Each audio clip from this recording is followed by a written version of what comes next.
Woman injured in gas cylinder explosion succumbs. Guyana News, 55-year-old Bamati Gunput, who sustained severe burns after a gas bottle-related explosion at her Lot 194 5th Street Foulis, East Coast Demerara, residence was pronounced dead on Sunday morning. Gunput and her common-law partner, 58-year-old Manu Suku, were admitted to the Georgetown Public Hospital Corporation on January 4, 2024, the day of the incident.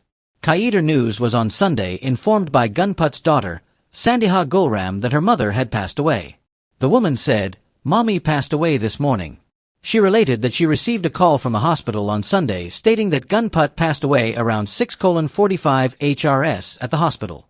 Gunput had sustained 80% burns while Suku sustained 68% burns.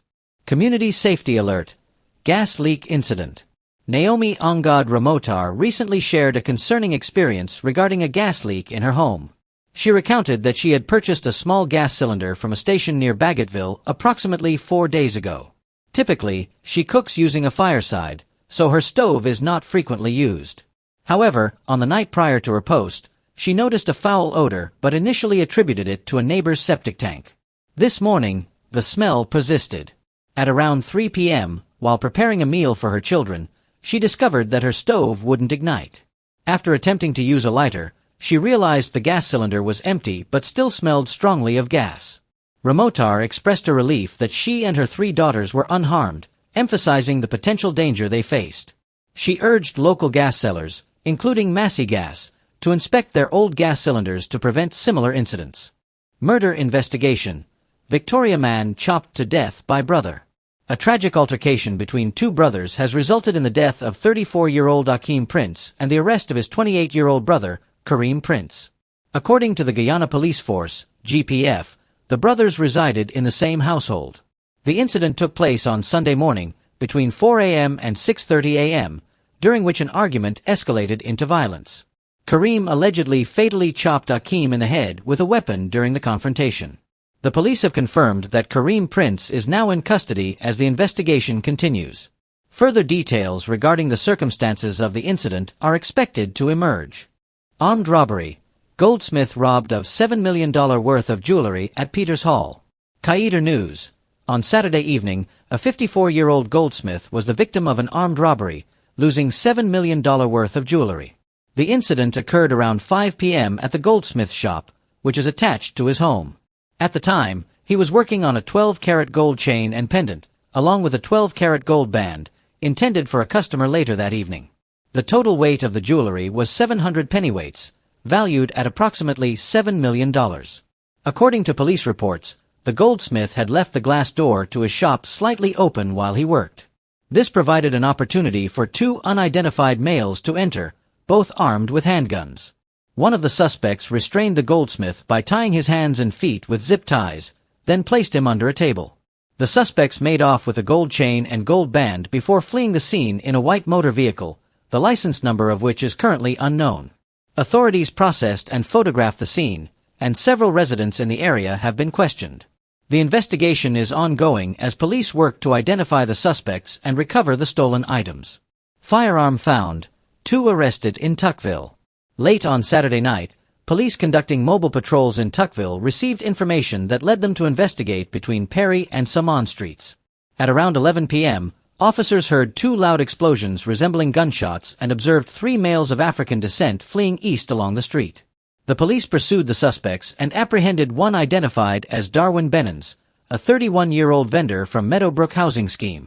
Bennons was found armed with a Sig Sauer 9mm pistol in his right hand. Upon taking possession of the firearm, police discovered that the magazine contained no ammunition. When questioned about his firearm license, Bennons admitted he did not possess one.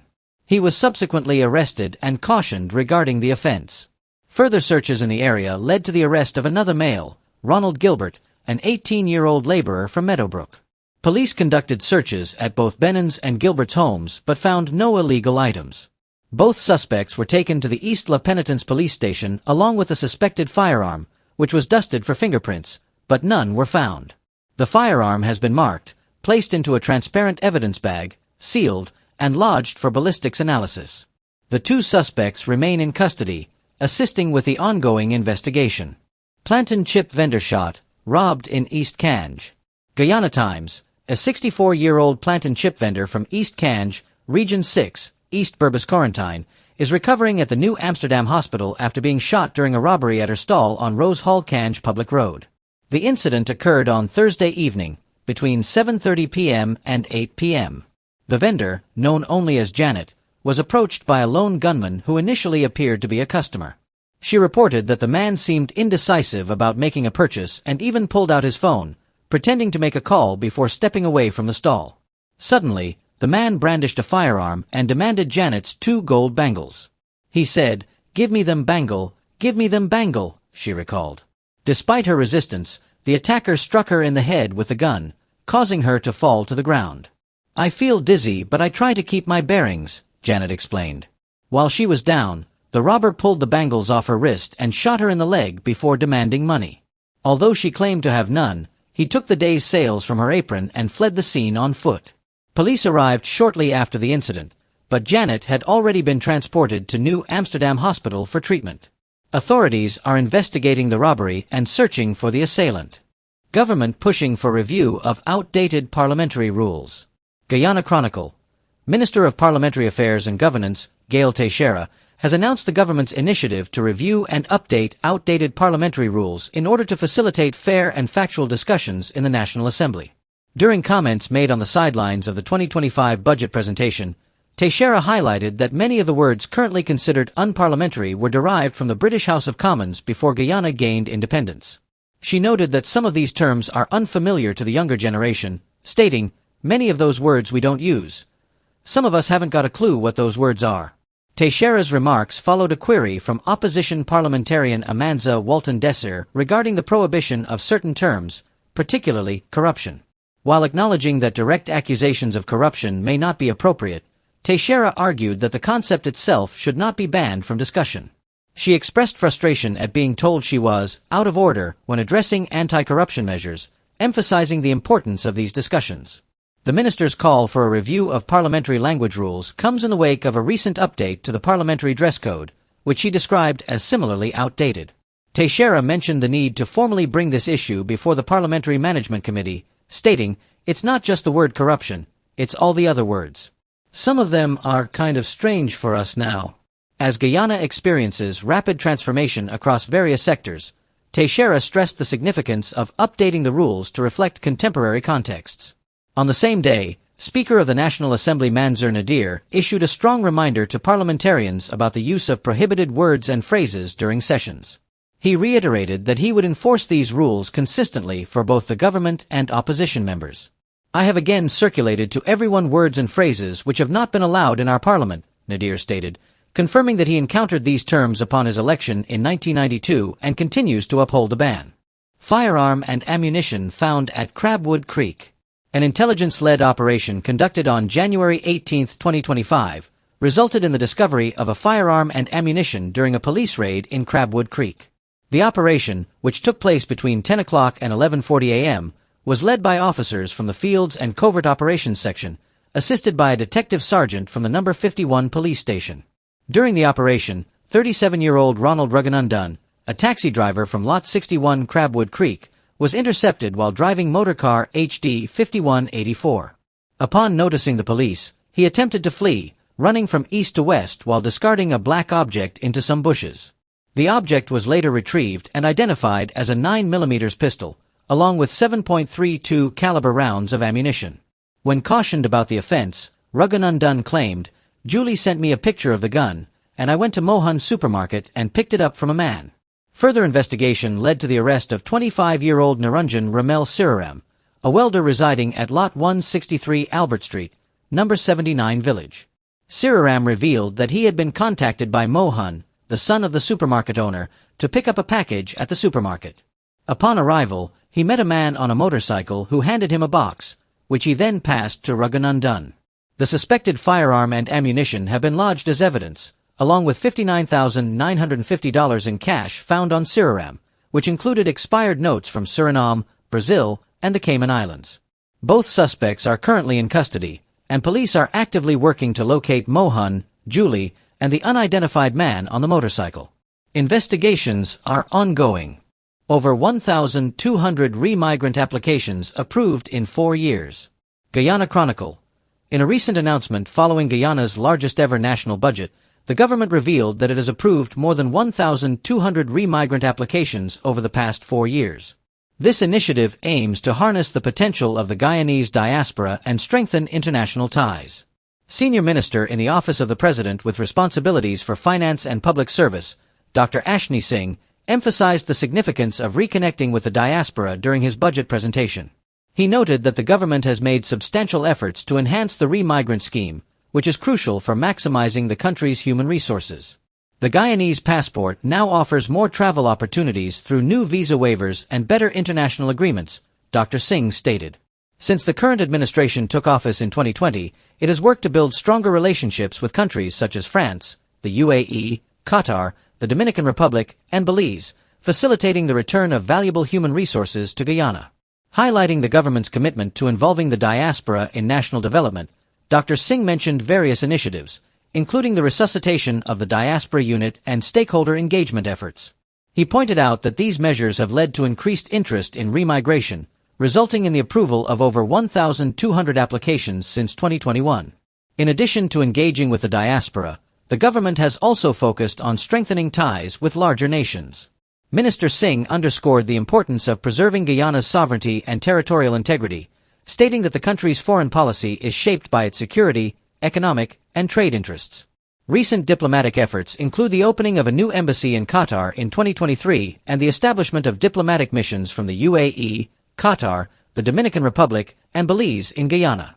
Looking ahead, Guyana plans to open a French embassy in 2025, marking the first EU country to establish a diplomatic presence in the nation. These initiatives have enhanced the Guyanese passport standing, resulting in visa waivers for the UK, Singapore, the Maldives, and the UAE. For the first time, Guyanese can apply for a Schengen visa in-country, with France designated as the main destination. According to Minister Singh, Guyana's visibility and influence on the global stage have improved significantly. He affirmed that Guyana has a clear voice in international forums, particularly at the United Nations Security Council, UNSC, which is crucial for the nation's peace, security, and sustainable development. Big budget but little for the people. Norton's reaction to government's $1.3 trillion budget. Canje News. In a critical response to the government's recently presented $1.382 trillion budget for 2025, leader of the opposition Aubrey Norton described it as a substantial budget that will ultimately yield minimal benefits for the citizens of Guyana. In an interview with News Source following Finance Minister Dr. Ashney Singh's budget presentation in the National Assembly, Norton highlighted several key issues. One major point of contention was the increase of the income tax threshold to $130,000. He argued that this change does not provide relief for the small man, stating, "You just said the minimum wage is $130,000, which means there is no relief for the small man because he is already at the threshold or below the threshold." Norton criticized the government's overall tax policies as self-contradictory and insufficient for addressing the needs of lower-income earners.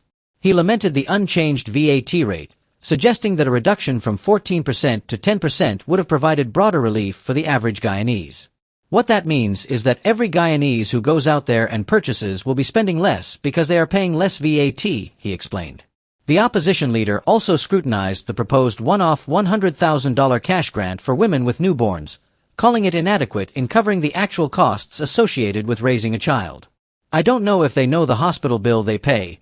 $100,000 is nothing of consequence," he remarked, criticizing the government for not adequately explaining the intended impact of such measures.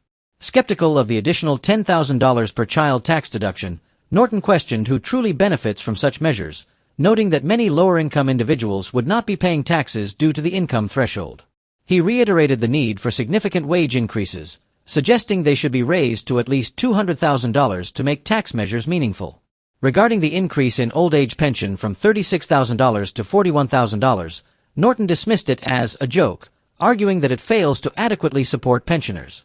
He accused Finance Minister Singh of masking government incompetence through the use of percentages in budget presentations. Norton further criticized the government's priorities, highlighting the announcement of new construction projects for schools and hospitals without a clear plan for staffing and resources. He expressed concern that these projects could lead to wastage and corruption.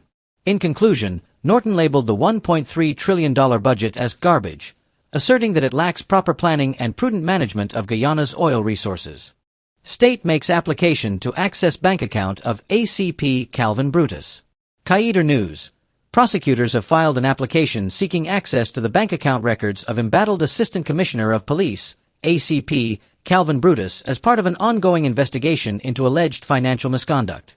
Brutus, facing 250 charges related to financial crimes, appeared at the Georgetown Magistrates Court before Acting Chief Magistrate Faith McGusty for further hearings. During these proceedings, Prosecutor David Brathwaite requested a banker's book order under Section 12 of the Evidence Act to obtain copies of financial documents from one of Brutus' accounts, emphasizing the necessity of this information to substantiate the charges against him. Defense attorneys Dominic Bess and U.C. Anderson strongly opposed the application. Bess argued that the prosecution's interpretation of the Evidence Act was flawed, asserting that the requested documents did not qualify as a banker's book under the Act. Anderson presented a letter in court, purportedly from the Director of Public Prosecutions, DPP, which indicated that a suspicious transaction report, STR, related to Brutus' financial activities did not warrant criminal charges. He argued that the state's failure to act on the DPP's conclusion invalidated their application, suggesting that it represented a fishing expedition for evidence. The defense contended that the account in question was Brutus' salary account, not one of the frozen accounts linked to the charges. Anderson called the prosecution's application embarrassing, and warned that granting it could set a dangerous precedent for the misuse of the court's authority. In response, Prosecutor Brathwaite dismissed the relevance of the DPP's letter, asserting that it related to earlier allegations and did not prevent the state from seeking additional records. He cited legal precedents where similar applications have been granted in financial crime cases, stressing the importance of obtaining these records to ensure justice. After listening to both sides, Magistrate McGusty refrained from making a ruling on the application. Instead, she instructed the prosecution to provide specific details about the account in question during the next hearing, scheduled for January 31st at 11 a.m. Both sides were also directed to submit relevant legal authorities before the next session. The legal proceedings against Brutus commenced in October 2024, initially involving 30 charges, including misconduct in public office, larceny, and money laundering, for which he was granted $6.2 million bail. Following an additional 201 charges in November 2024, the total rose to 231, resulting in a bail increase to $16.25 million. These charges stem from an investigation by the Special Organized Crime Unit, SOCU, into alleged financial crimes linked to the Guyana police force.